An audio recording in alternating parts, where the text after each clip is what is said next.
నమస్కారం. Career guidance కార్యక్రమానికి స్వాగతం. ఈనాటి కార్యక్రమంలో సుస్థిరాభివృద్ధి సూచికలు, అంతర్జాతీయ సంబంధాలు అనే అంశం గురించి వివరించడానికి ఈరోజు మన స్టూడియోకి విచ్చేశారు విద్యారంగ నిపుణులు డాక్టర్ టీవీఎస్ రమేష్ గారు. మరి రమేష్ గారితో మాట్లాడి మరిన్ని సమాచారం తెలుసుకుందాం. రమేష్ గారు నమస్తే సార్. నమస్తే సార్. ఈరోజు మనము సుస్థిరాభివృద్ధి సూచికలు, అంతర్జాతీయ సంబంధాలు అనే అంశం గురించి మాట్లాడుకుంటున్నాం. అసలు ఈ ప్రపంచ మానవాళి సంక్షేమానికి, అభివృద్ధికి సంబంధం ఉంది అంటారు కదా సార్, అది ఎంతవరకు కరెక్ట్ అంటారు? అవునమ్మా. ఇవాళ ప్రపంచవ్యాప్తంగా ఉన్నటువంటి పరిణామాలని పరిశీలించి చూసినప్పుడు మానవాళి యొక్క సంక్షేమం అన్నది ఒక ప్రధానమైనటువంటి అంశంగా కనిపిస్తుంది.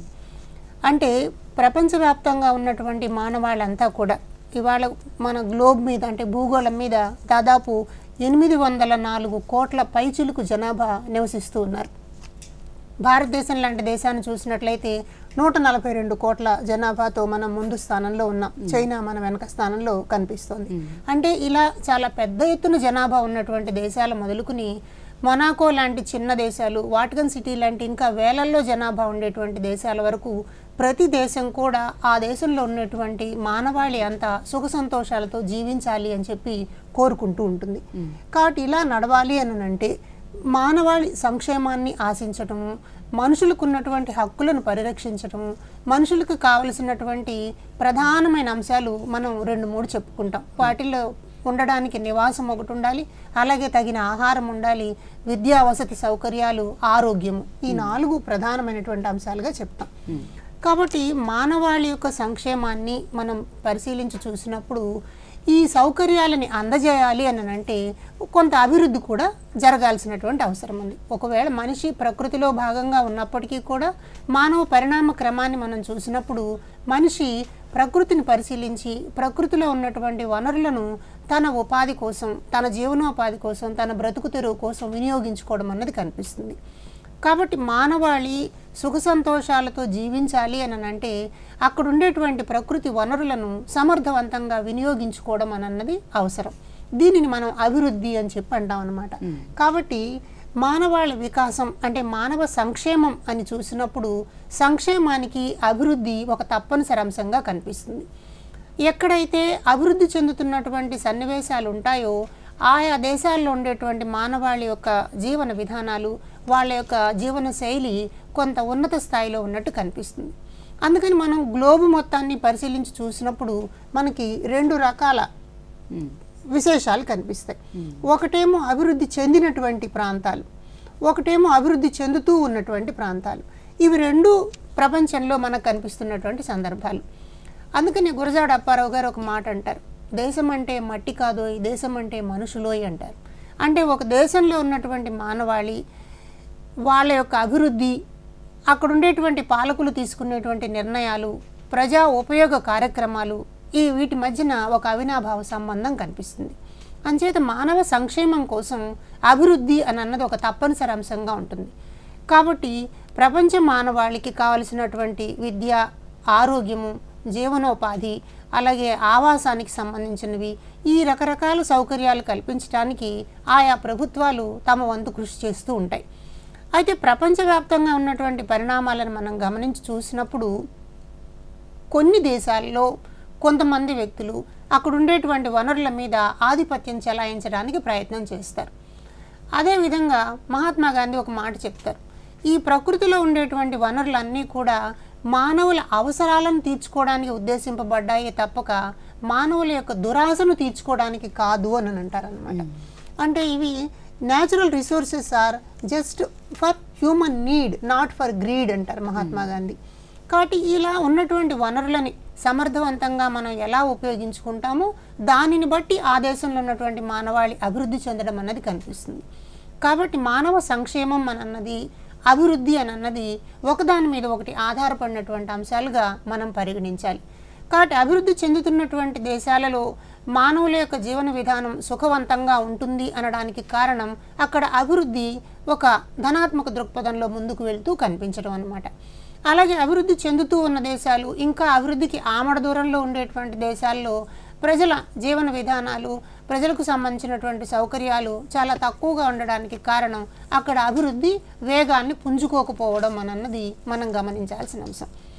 ప్రపంచవ్యాప్తంగా ఉన్నటువంటి పరిణామాలను చూసినప్పుడు ఏ దేశమైనా కూడా ఆ దేశంలో ఉన్నటువంటి ప్రభుత్వాలు వాళ్ళ ప్రజలకి సుఖ సంతోషాలతో జీవించడానికి కావలసినటువంటి చట్టాలను తయారు చేసుకుని వాటి ఆధారంగా పరిపాలన సాగించడం అన్నది కనిపిస్తుంది. అయితే సంక్షేమాన్ని అభివృద్ధిని రెండింటినీ అంటే ఇవి ఒక బండికి ఉండేటువంటి రెండు చక్రాలను మనం అనుకున్నప్పుడు ప్రభుత్వ పాలన అన్నది అటు సంక్షేమాన్ని ఇటు అభివృద్ధిని రెండింటినీ సమన్వయం చేసుకుంటూ ముందుకు సాగడం అన్నది అవసరమని అంతర్జాతీయంగా మనకు తెలుస్తుంది. కాబట్టి ఈ విధంగా మనకి ప్రపంచ మానవాళికి వారి యొక్క సంక్షేమానికి అభివృద్ధికి మధ్యన ఒక స్పష్టమైన సంబంధం ఉంది అని మనం అర్థం చేసుకోవచ్చు అన్నమాట.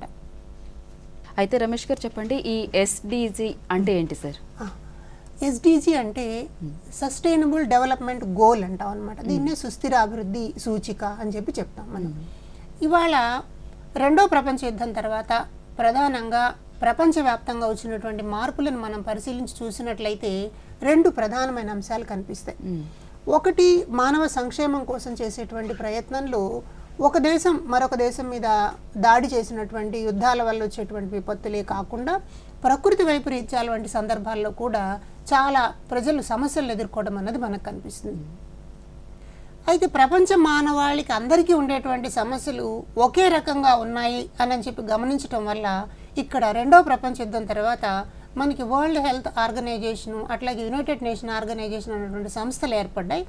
ఈ సంస్థలు ఏం చేసినాయంటే హ్యూమన్ సెక్యూరిటీ, మానవుల యొక్క భద్రత, మానవాళి యొక్క సంక్షేమం అన్నటువంటి దానికి పెద్దపీట వేశాయన్నమాట.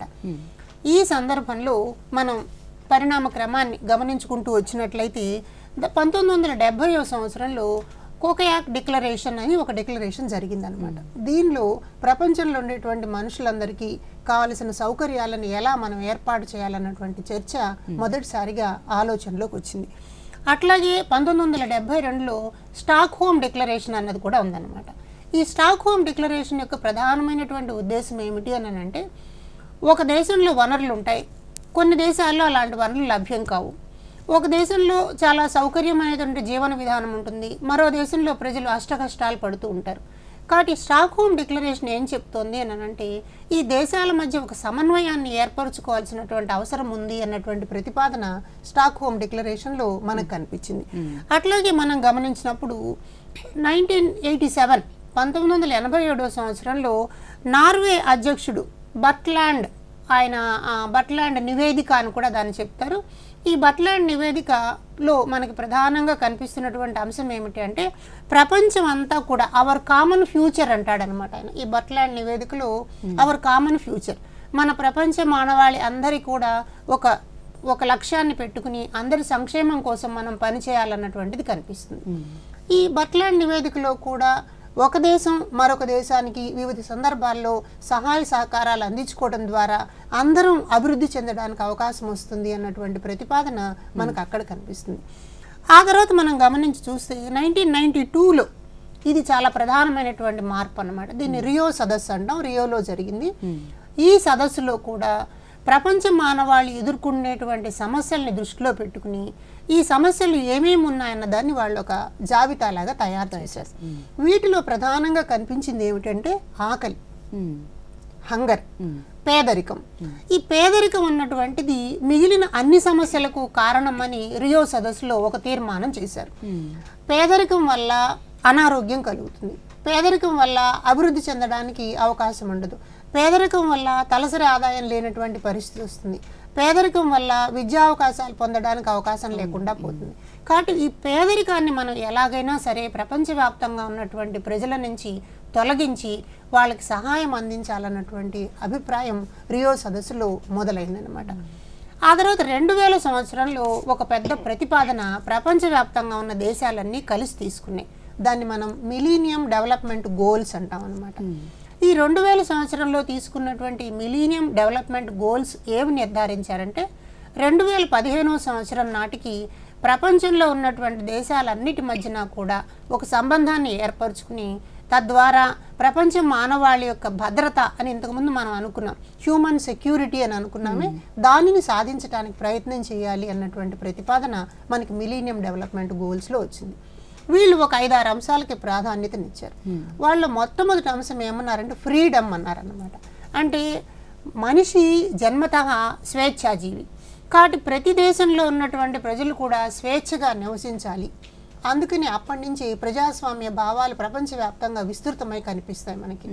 చాలా నియంత్రణ పాలనలో ఉండేటువంటి దేశాలన్నీ కూడా అక్కడ అంతర్గత యుద్ధాల ద్వారా, ప్రజల తిరుగుబాట్ల ద్వారా ప్రజాస్వామ్యం వైపుకు మళ్ళినటువంటి వైనం మనం 2000 సంవత్సరం తర్వాత చూడడానికి అవకాశం ఉంటుంది. కాబట్టి ఫ్రీడమ్ అన్నది ఒక ముఖ్యమైన అంశం. అలాగే టాలరెన్స్ అంటే జాతుల మధ్య ఉండేటువంటి వైరుధ్యాలని, కులమతాల మధ్య ఉండేటువంటి వైరుధ్యాలని తొలగించుకొని అందరం కూడా ఒకరికొకరు సహాయం చేసుకుంటూ జీవించాలి అన్నదాన్ని ఒక ప్రతిపాదనగా పెట్టారు. అలాగే మరొకటి ఈక్వాలిటీ అని అన్నారు. అంటే వనరులు ఉన్నాయి, ఒక దేశంలో ఉన్నటువంటి వనరులు ఒక వర్గానికి, ఒక సమూహానికి మాత్రమే పరిమితం కాదు, వాటి మీద అందరికీ కూడా సమానమైనటువంటి హక్కులు ఉంటాయి అన్నటువంటి భావన ఇక్కడ మనకి బయలుదేరిందనమాట. ఈ ఈక్విటీ అండ్ ఈక్వాలిటీ అని అన్నది మనకి మిలీనియం డెవలప్మెంట్ గోల్స్లో ఒక ప్రధానమైనటువంటి అంశంగా కనిపిస్తుంది. అలాగే మన దగ్గర ఉన్నటువంటి రిసోర్సెస్, ఈ రిసోర్సెస్ని, న్యాచురల్ రిసోర్సెస్ని సేవ్ చేసుకోవాలి, వాటిని రక్షించుకోవాలి అన్నటువంటిది కూడా మనకు అక్కడ ఒక ప్రతిపాదనలాగా కనిపిస్తుంది. కాబట్టి మిలీనియం డెవలప్మెంట్ గోల్స్ అన్నీ కూడా ఉన్నటువంటి వనరులను సమర్థవంతంగా వినియోగించుకోవడం ద్వారా, ఒక దేశానికి కావలసినటువంటి అవసరాలని మరొక దేశం సమకూర్చడం ద్వారా దేశాల మధ్యన ఒక సుహృద్భావ వాతావరణం ఏర్పడి వసుధైక కుటుంబం అంటాం అన్నమాట దీన్ని, యూనివర్సల్ బ్రదర్హుడ్. ఈ వసుధైక కుటుంబం అన్నటువంటి భావనను తీసుకురావాలి అని ఈ మిలీనియం డెవలప్మెంట్ గోల్ మనకి తెలియజేస్తుంది. అయితే ఆ తర్వాత కాలంలో మనకి దాదాపు 2015 సంవత్సరం వచ్చేటప్పటికి వీటి సాధన మీద ప్రపంచవ్యాప్తంగా మరింత విస్తృతంగా పనిచేయాల్సినటువంటి అవసరం ఉంది అని యునైటెడ్ నేషన్స్ ఆర్గనైజేషన్ నిర్ణయించిందనమాట.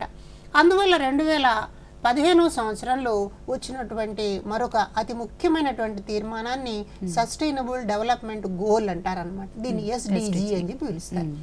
ఈ 2015లో వచ్చినటువంటి సస్టైనబుల్ డెవలప్మెంట్ గోల్స్ అన్నటువంటి ప్రతిపాదన ఏం చెప్తోంది అంటే 2030 సంవత్సరం నాటికి ప్రపంచ దేశాల అన్నిటి మధ్య కూడా స్నేహము, సహకారాన్ని సాధించడం ద్వారా ఈ లక్ష్యాలన్నింటినీ చేరుకోవాలన్నటువంటి ప్రతిపాదన చేసింది. ఈ సస్టైనబుల్ డెవలప్మెంట్ గోల్స్ ఒక 17 అంశాలు ఇందులో ఉంటాయి.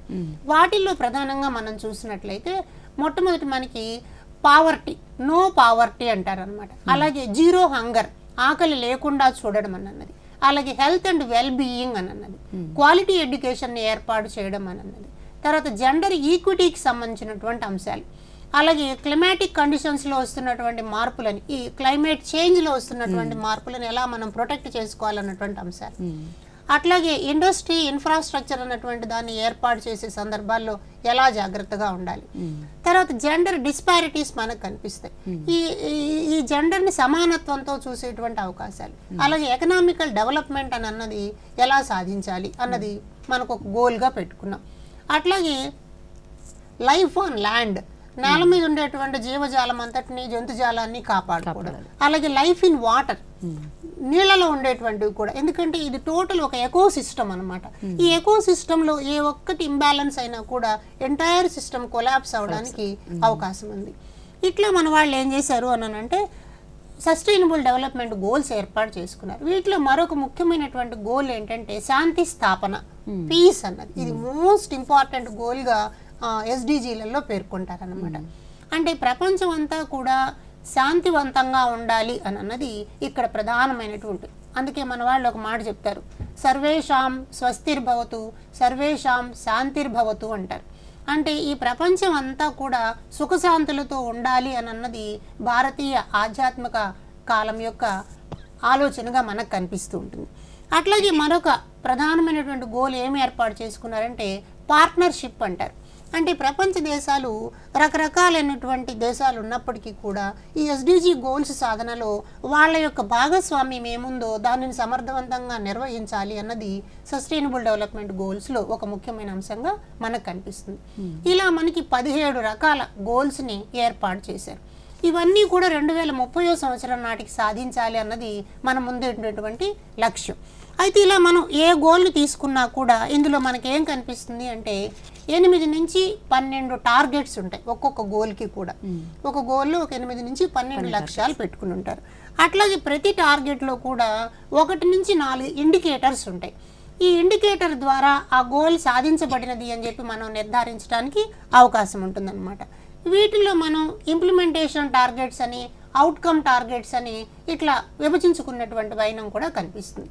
కాబట్టి ఈ ఎస్డిజి గోల్స్ అన్నటువంటి వాటిని సాధించాలి అని అంటే దాదాపు 5 నుండి 7 ట్రిలియన్ డాలర్ల డబ్బు ఖర్చు అవుతుంది అని అంతర్జాతీయంగా ఒక లెక్క తీశారు. అయితే ఇది 2030 సంవత్సరానికి దాదాపు 27 ట్రిలియన్ డాలర్స్కి చేరుకునేటువంటి అవకాశం కూడా ఉందన్నమాట. అంటే ఇంత పెద్ద మొత్తంలో డబ్బులను ఖర్చు చేయడం ద్వారా అనుకున్నటువంటి లక్ష్యాలను సాధించాలన్నటువంటి ప్రతిపాదన ఈ సస్టైనబుల్ డెవలప్మెంట్ గోల్స్లో జరిగింది. ఈ ప్రతిపాదన మీద యునైటెడ్ నేషన్స్ ఆర్గనైజేషన్ చేసినటువంటి ప్రతిపాదనని ప్రపంచవ్యాప్తంగా 195 దేశాలు ఆమోదించాయి. వాటిలో ఇండియా కూడా ఒకటన్నమాట. అందుకని భారతదేశంలో కూడా సుస్థిరాభివృద్ధి సూచికల్ని సాధించటానికి, దానిని అమలు చేయడానికి అంతర్జాతీయ వేదిక మీద మనం ప్రమాణం చేశాం. కాబట్టి మన దేశంలో కూడా అలాంటి కార్యరంగం అన్నది జరుగుతుందన్నమాట. కాబట్టి ఒక దేశం యొక్క స్థితి ఎలా ఉంది, దాని ప్రస్తుతం ఉన్నటువంటి స్థితిని గమనించుకొని ఇక్కడి నుంచి ఉన్నత స్థితిలోకి తీసుకెళ్ళడానికి ఈ సుస్థిరాభివృద్ధి సూచికలు అని అన్నవి మనకు ప్రధానంగా కనిపిస్తాయి. అయితే దీని యొక్క అవసరం, ఆవశ్యకత అన్నది 2వ ప్రపంచ యుద్ధం తర్వాత ప్రారంభమైనప్పటికీ కూడా కోవిడ్ తర్వాత దీని యొక్క అవసరం చాలా పెద్ద ఎత్తున కనిపించింది. మనందరం గమనించాం. ప్రపంచవ్యాప్తంగా కోవిడ్ వచ్చినప్పుడు ఈ కోవిడ్ సమయంలో ప్రపంచం అంతా కూడా లాక్డౌన్ విధించడం అన్నది జరిగింది. ఈ లాక్డౌన్ విధించినప్పుడు చాలామంది ఉద్యోగాలు, ఉపాధులని కోల్పోయారు. ప్రధానంగా వలస కార్మికులు, అలాగే అసంఘటిత రంగంలో పనిచేస్తున్నటువంటి వాళ్ళు ఎలాంటి ఉపాధి లేకపోవడం వల్ల చాలా కోల్పోయారు. అందుకని యునైటెడ్ నేషన్ ఆర్గనైజేషన్ ఒక లెక్కలో ఏం చెప్పారు అని అంటే, ఇలాగే లాక్డౌన్ కొనసాగితే దాదాపు 275 మిలియన్ల మంది ప్రజలు చనిపోయే అవకాశం ఉంది అని అన్నారు. అంటే కోవిడ్ వైరస్ కన్నా కూడా ఆకలితో చనిపోవడం అన్నది చాలా ప్రమాదం జరిగేటువంటి అంశం అని అక్కడ ఒక ప్రతిపాదన వచ్చింది. అందుకని కోవిడ్ కాలంలో దీని యొక్క అవసరం, అంటే ఈ సుస్థిరాభివృద్ధి సూచికలు సాధించాల్సినటువంటి అవసరం, దేశాల మధ్య ఇచ్చిపుచ్చుకోవాల్సినటువంటి అవసరం చాలా పెద్ద ఎత్తున కనిపించింది. అందుకని దీన్ని మన వాళ్ళు ఏమన్నారు అంటే, ఆ సమయాన్ని గమనించి చూసినప్పుడు మోస్ట్ వల్నరబుల్ సెక్షన్ ఎవరైనా ఉన్నారు అంటే వాళ్ళు మహిళలు. ఈ పిల్లలు, మహిళలు చాలా పెద్ద ఎత్తున కోవిడ్ కాలంలో విపత్తుకు గురయ్యేటువంటి పరిస్థితులు వచ్చాయి. అంటే ఉపాధి అవకాశాలు లేకపోవడం, సరైనటువంటి ఆహారం లేకపోవడం, తద్వారా ఎనిమిక్గా మారిపోవడంతో పాటు గృహహింస అన్నది పెద్ద ఎత్తున వచ్చింది. ఈ డొమెస్టిక్ వైలెన్స్ అన్నది చాలా ఎక్కువగా ఉమెన్ మీద ప్రభావం చూపించింది అనమాట. అందుకని ఎస్డిజి ఏమంటోంది అని అంటే, జెండర్ ఈక్విటీ అని అన్నది జెండర్ మీద చాలా విస్తృతంగా పనిచేయాల్సినటువంటి అవసరం ఉంది అని చెప్పి చెప్తారు. అందుకని మన వాళ్ళు ఒక మాట ఇక్కడ అంటున్నారు అనమాట, there is a pandemic in pandemic situation అని అన్నారు. అంటే మహిళల పట్ల చాలా పెద్ద ఎత్తున ఇక్కడ జెండర్ వివక్ష ద్వారా మహిళలకు చాలా నష్టం జరుగుతోంది. కాబట్టి ఈ కోవిడ్ పాండమిక్ అన్నది మహిళల పాండమిక్కు దారి తీసింది అని చెప్పి చెప్పారనమాట. అట్లాగే మరొక ప్రధానమైనటువంటి అంశం ఏమిటి అని అంటే, ఇక్కడ దీనిని సాధించడం కోసం కొన్ని రకాలైనటువంటి సూచనలు మన ముందుకు వచ్చాయి. ప్రపంచం అంతా కూడా ఒక ఉమ్మడి ప్రతిపాదన మీదకి వచ్చి దీనిని పరిశోధించాలి, దీనికి కారణాలను వెతుక్కోవాలి, అలాగే ఆర్థికంగా నష్టపోయినటువంటి దేశాలకు, పారిశ్రామికంగా వెనుకబడిన దేశాలకు సహాయం అందించుకునేటువంటి ప్రతిపాదన చేయాలి అని పాండమిక్ పెడగాగి అన్నటువంటి ఒక కొత్త భావన కూడా మనకు ముందుకు తీసుకొచ్చారు.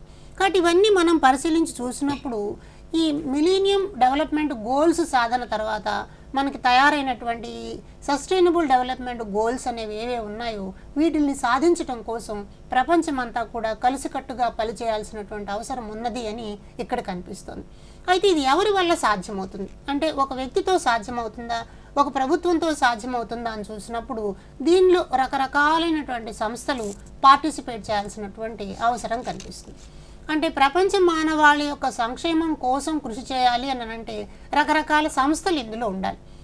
అందుకని మనం ప్రపంచవ్యాప్తంగా చూసినప్పుడు యునైటెడ్ నేషన్ ఆర్గనైజేషను, యూనిసెఫ్ కానివ్వండి, అలాగే వరల్డ్ బ్యాంకు, IMF, అలాగే యూరోపియన్ యూనియన్, ఆఫ్రికన్ యూనియన్, ఇలా రకరకాలైనటువంటి ఆక్సోఫామ్ లాంటి సంస్థలు, ఈ చాలా రకాలైనటువంటి స్వచ్ఛంద సంస్థలు, ఎన్జిఓలు వీళ్ళందరూ కలిసి పనిచేయడం ద్వారా ఈ సుస్థిరాభివృద్ధి సూచికలను సాధించడానికి అవకాశం కలుగుతుంది అని భావించారనమాట. అందుకని ప్రతి దేశం కూడా ప్రధానంగా మొట్టమొదటి పెట్టుకున్నటువంటి సుస్థిరాభివృద్ధి సూచిక ఏమిటి? పేదరికం. ఈ పేదరికాన్ని నిర్మూలించినట్లయితే మిగిలిన 16 సూచికల్ని సాధించడానికి అవకాశం కలుగుతుంది అని మోస్ట్ ప్రయారిటీ పేదరికానికి ఇచ్చారు. అందుకని మనం గమనిస్తే ఇక్కడ గ్లోబల్ హంగర్ ఇండెక్స్ అని ఒకటి ఉందన్నమాట. ప్రపంచవ్యాప్తంగా ఉన్నటువంటి ఆకలి పరిణామాలు ఎలా ఉంటాయన్న దాని మీద యుఎన్ఓ వాళ్ళు ఒక సర్వే చేశారు. దీనిని గ్లోబల్ హంగర్ ఇండెక్స్ అంటాం. ఈ గ్లోబల్ హంగర్ ఇండెక్స్ చూసినప్పుడు భారతదేశం 107వ స్థానంలో కనిపిస్తుంది. ఇది దాదాపు 121 దేశాల్లో ఈ సర్వేలు జరిగినాయి. 107వ స్థానంలో మనం కనిపిస్తాం. అంటే అభివృద్ధి చెందినటువంటి దేశాల్లో ప్రజలకు కావలసినటువంటి ఆహారాన్ని కొనుక్కోగలిగిన అవకాశాలు ఉన్నాయి, కానీ చాలా చోట్ల ఆకలికి ప్రజలు అల్లాడిపోయేటువంటి పరిస్థితి ఉందన్నమాట. అందుకని WHO ఒక మాట ఏం చెప్తుంది అని అంటే, a person does not have physical and financial capacity to buy sufficient food అంటారనమాట. అంటే ఒక మనిషికి తనకి కావలసిన ఆహారాన్ని కొనుక్కోవడానికి కావలసిన ఆర్థిక స్తోమత ఉందా అన్నటువంటి దానిని బట్టి మనం పేదరికాన్ని డిఫైన్ చేస్తాం. అలాగే WHO వాళ్ళు, UN వాళ్ళు కూడా పేదరికం అంటే ఏమన్నారంటే, కనీసం రోజుకి $1 నుంచి $1.5 వరకు ఖర్చు పెట్టగలిగేటువంటి స్థితిలో ఉంటే పేదరికం నుంచి బయట ఉన్నట్టు. అందుకని దీంట్లో మనం ఒక మాట అంటాం, దారిద్ర్య రేఖ అంటాం అనమాట. ప్రపంచవ్యాప్తంగా ఈ దారిద్ర్య రేఖకు దిగువన ఉండేటువంటి వాళ్ళ సంఖ్య దాదాపు 265 మిలియన్ల పైచిలుకుంది అని చెప్పి ఒక లెక్క ఉందన్నమాట. కాబట్టి పేదరికాన్ని తొలగించాలి అని అంటే ప్రధానంగా ఇక్కడ కలిగించాల్సిన అంశాలు 2 ఉన్నాయి. ఒకటేమో ఆహారానికి సంబంధించిన అంశం, రెండవది ఆరోగ్యానికి సంబంధించిన అంశం. ఇవి 2 డామినేటెడ్ ఏరియాస్, ఆహారము, ఆరోగ్యం. ఆహారాన్ని కలిగించినప్పుడు ఆటోమేటిక్గా ఆరోగ్యం వస్తుంది. ఎప్పుడైతే ఆరోగ్యం వస్తుందో ప్రజలు ఉత్పాదక రంగంలో పాల్గొనగలుగుతారు. ఉత్పాదక రంగంలోకి రాగలిగిన తర్వాత వాళ్ళ ఫైనాన్షియల్ స్టేటస్ పెరుగుతుంది. ఫైనాన్షియల్ స్టేటస్ పెరిగింది అంటే దేశం యొక్క తలసరి ఆదాయం పెరుగుతుంది. తలసరి ఆదాయం పెరిగింది అంటే ప్రజల కొనుగోలు శక్తి పెరుగుతుంది. కొనుగోలు శక్తి పెరిగింది అని అంటే మనం ఈ హంగర్ ఇండెక్స్లో పైకి ఎదగడానికి అవకాశం వస్తుంది.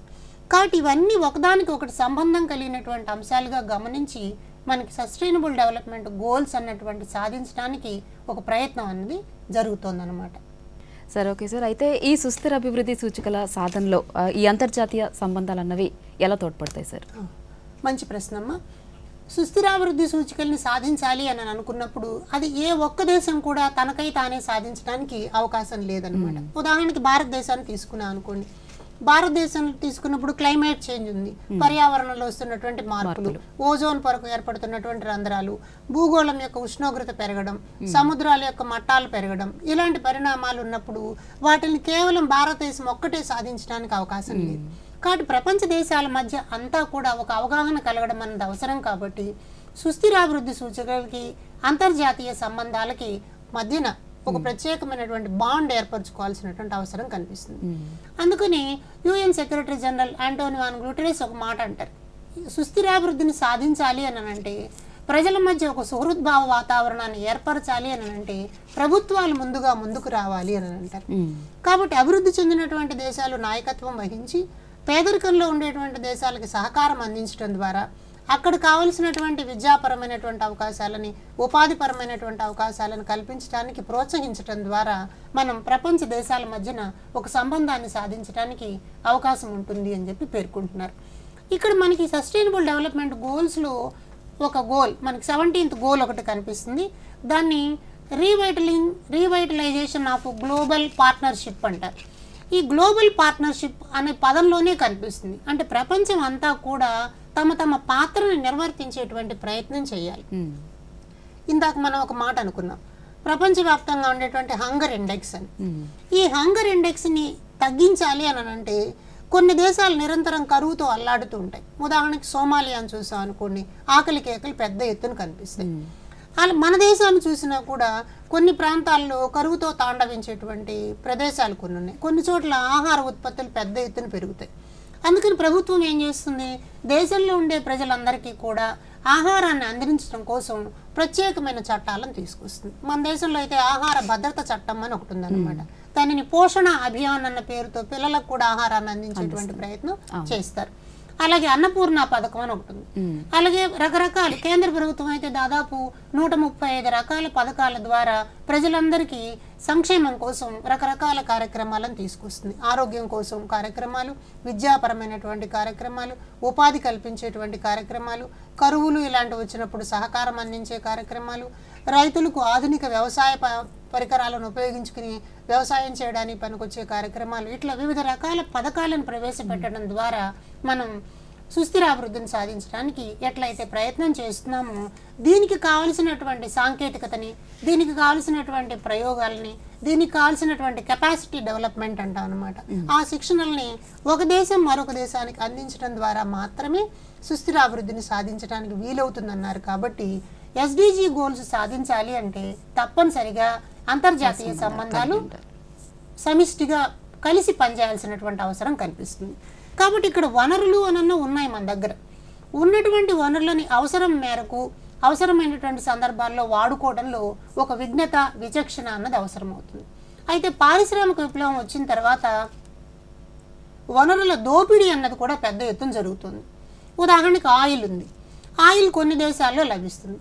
కాబట్టి ఆయిల్ ఎక్కడైతే ఉందో ఆయా దేశాల మీద ఆధిపత్యం చెలాయించడానికి అగ్రరాజ్యాలు ప్రయత్నం చేస్తూ ఉంటాయి. తద్వారా యుద్ధాలకు దారితీసేటువంటి పరిస్థితులు ఉన్నాయి. అలాగే దురాక్రమణలు కూడా మనకు కనిపిస్తున్నాయి. ఇవాళ కాలంలో మనం చూసినట్లయితే ప్రపంచవ్యాప్తంగా ఉక్రెయిన్ మీద రష్యా యుద్ధం చేయడాన్ని, హమాస్ మీద ఇజ్రాయెల్ యుద్ధం చేయడాన్ని మనం గమనిస్తున్నాం. అయితే యుద్ధాల ఫలితాలు ఎలా ఉంటాయి అన్నదాన్ని చూసినప్పుడు ఇవన్నీ కూడా ఎస్డిజి గోల్స్ యొక్క ఆవశ్యకతను తెలియజేస్తూ ఉన్నాయి. ఒకసారి యుద్ధం సంభవించింది అని అంటే ఆ ప్రదేశంలో ఉన్నటువంటి ప్రజలు కొన్ని సంవత్సరాల పాటు, కొన్ని దశాబ్దాల పాటు అనారోగ్యానికి గురయ్యేటువంటి పరిస్థితులు వస్తాయి. మనం జపాన్లో అలాంటి స్థితిని చూసాం. రెండో ప్రపంచ యుద్ధం తర్వాత అక్కడ అణుబాంబు వచ్చినప్పుడు హిరోషిమా, నాగసాకి నగరాలు తిరిగి కోలుకోవడానికి ఎంతో సమయం పట్టింది. ఇవాళకి కూడా రేడియో ధార్మికత వల్ల అనారోగ్యం పాలవుతున్నటువంటి వైనం మనకు కనిపిస్తుంది. అలాగే కరువులు, భూకంపాలు ఇలాంటివి వచ్చినప్పుడు కూడా అక్కడ నష్టపోయేటువంటి ప్రజలకు సహకారం అందించాలంటే ఒక దేశం మరొక దేశానికి సహాయం చేయాల్సినటువంటి అవసరం ఉంది. అంటే ఇక్కడ సహాయం ఏ రకంగా ఉండాలి? ఆర్థికపరమైనటువంటి సహాయం ఒకటే అందిస్తే సరిపోతుందా అన్నప్పుడు అలా కాదు. అక్కడ ఉండేటువంటి ప్రజల సంస్కృతి ఎలా ఉంది, సంప్రదాయం ఎలా ఉంది, ఆచార వ్యవహారాలు ఎలా ఉన్నాయి, అక్కడ వనరులు ఎలా ఉన్నాయి, ఆ వనరులను వాళ్ళు సరైనటువంటి క్రమంలో ఉపయోగించుకోవడానికి కావలసిన నైపుణ్య శిక్షణ ఇవ్వడం అన్నది అవసరం. అందుకని ఇవాళ కాలంలో మీరు వినుంటారు స్కిల్ డెవలప్మెంట్ అంటారు.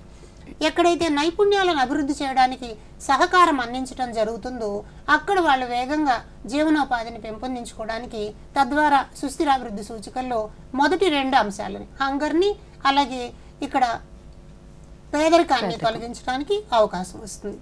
ఈ సందర్భంలో మరొక ప్రధానమైనటువంటి సుస్థిరాభివృద్ధి అంశం ఏమిటి అంటే విద్య. యునైటెడ్ నేషన్ ఆర్గనైజేషన్ ఏమి భావిస్తోంది అని అంటే రకరకాలైనటువంటి అపసమానతలకు కారణం అవిద్య అని అంటారు. అంటే విద్య లేకపోవడం. ఫాలో ఫెయిరీ అన్నటువంటి విద్యావేత్త ఈయన పెడగాగి ఆఫ్ అప్రెస్డ్ అన్నటువంటి పుస్తకంలో ఒక మాట చెప్తారు. ప్రపంచవ్యాప్తంగా ఉండేటువంటి దేశాలలో అణగారిన నిమ్న వర్గాలకు సంబంధించిన వల్నరబుల్ సెక్షన్ ఎవరైతే ఉన్నారో వీళ్ళందరూ కూడా విద్యకు ఆమడ దూరంలో ఉన్నారని అంటాడు. కాబట్టి వాళ్ళకు విద్యా అవకాశాలు కల్పించడం ద్వారా క్వాలిటీ ఎడ్యుకేషన్ అన్నటువంటి 4వ గోల్ మనకు కనిపిస్తుంది.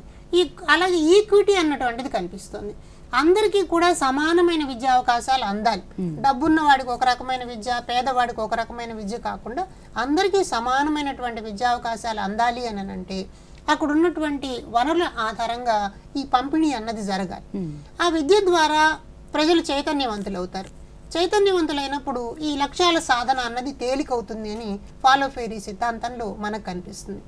అందుకని ప్రపంచవ్యాప్తంగా జరిగినటువంటి పరిశోధనలు చూసినప్పుడు యుఎన్ఓ ఒక మాట చెప్తోంది, లెర్నింగ్ పావర్టీ అంటోంది.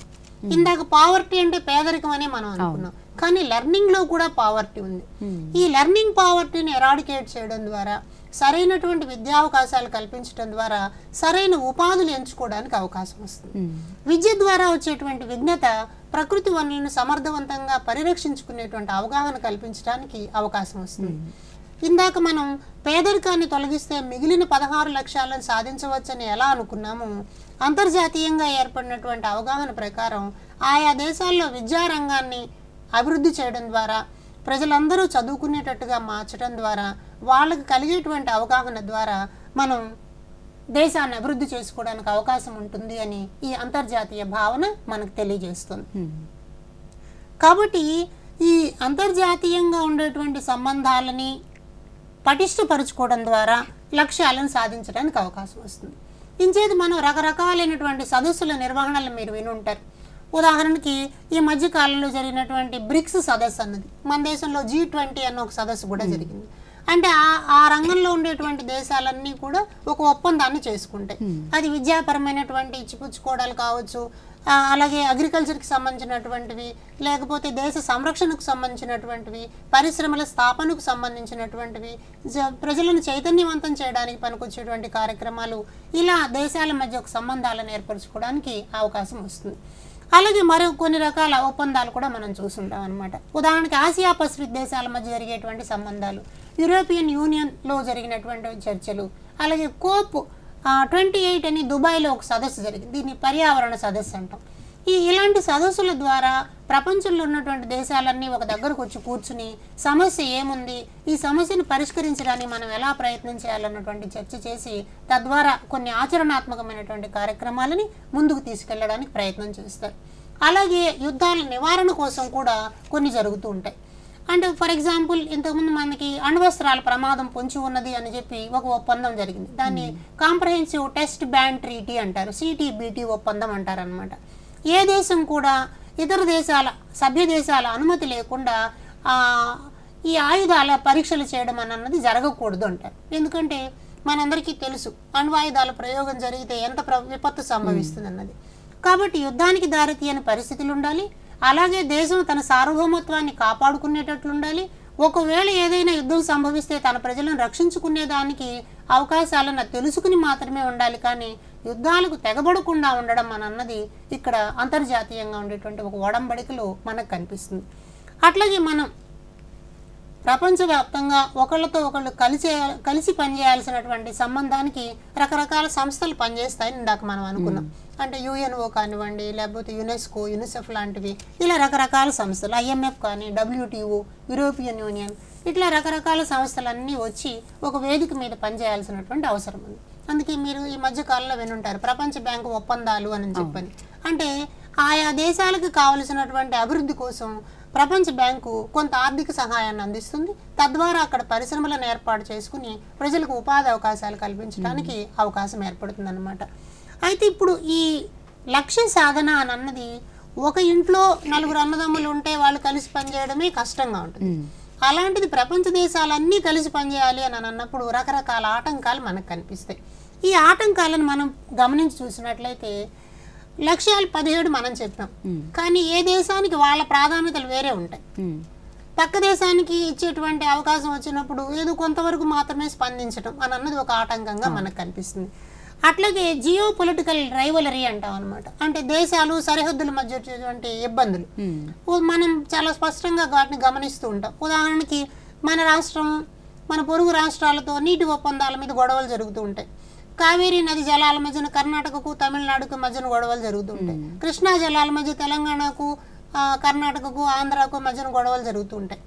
ఇలా అక్కడ జియో పొలిటికల్ రైవలరీ అంటాం అనమాట. అక్కడ ఉండేటువంటి వనరుల మీద ఆధిపత్యం చెలాయించడం కోసం ఆ వనరుల పంపిణీలో వచ్చేటువంటి అంశాలను బట్టి ప్రధానంగా ఆయిల్ కలిగినటువంటి దేశాలలో అయితే ఇలాంటి పరిస్థితి చాలా ఎక్కువగా కనిపిస్తుంది మనకు.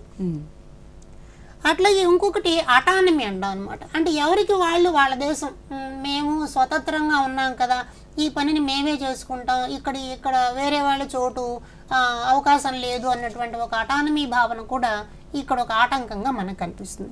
అట్లాగే ల్యాక్ ఆఫ్ ట్రస్ట్, ఇతర దేశాల మధ్య సరైనటువంటి నమ్మకం ఉండదు.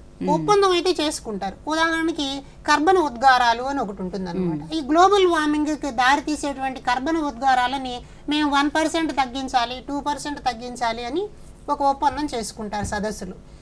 పరిశ్రమలను తగ్గిస్తే గానీ కర్బన ఉద్గారాలు తగ్గవు. పరిశ్రమలను తగ్గిస్తే ఎకనామికల్ గ్రోత్ తగ్గిపోతుంది, ప్రజలు ఉపాధి అవకాశాలు తగ్గిపోతాయి. అందుకని ఏంటి, వాళ్ళ స్వతంత్రంగా అక్కడ ఒప్పుకున్నప్పటికీ కూడా ఇక్కడికి వచ్చేటప్పటికి నమ్మకం ఉండదన్నమాట. ట్రస్ట్ లేకపోవడం వల్ల ఈ సస్టైనబుల్ డెవలప్మెంట్ గోల్స్ సాధన కొంత ఆటంకంగా కనిపిస్తున్నటువంటి వైను కనిపిస్తుంది. అట్లాగే కల్చరల్ ఎకనామికల్ డిస్పారిటీస్ అంటాం. అంటే ఒక దేశంలో ఒక సంస్కృతి, అక్కడ ఉండేటువంటి ఆచార వ్యవహారాలు, అక్కడ ఉండేటువంటి విధానాలు ఉంటాయి. వాటికి అనుకూలమైనటువంటి మార్పుని మాత్రమే ఆ దేశం అంగీకరిస్తుంది. ఉదాహరణకి ఆహారం ఉందనుకుందాం. ఉదాహరణకి మనం వరిని, ఆహారాన్ని, అన్నాన్ని తింటాం. ఒకవేళ హంగర్ ఇండెక్స్ వచ్చినప్పుడు మన ఆహార స్థానంలో ప్రత్యేకమైనటువంటి వేరే రకాల దినుసుల్ని తినమంటే మనం పెద్ద ఇష్టపడం.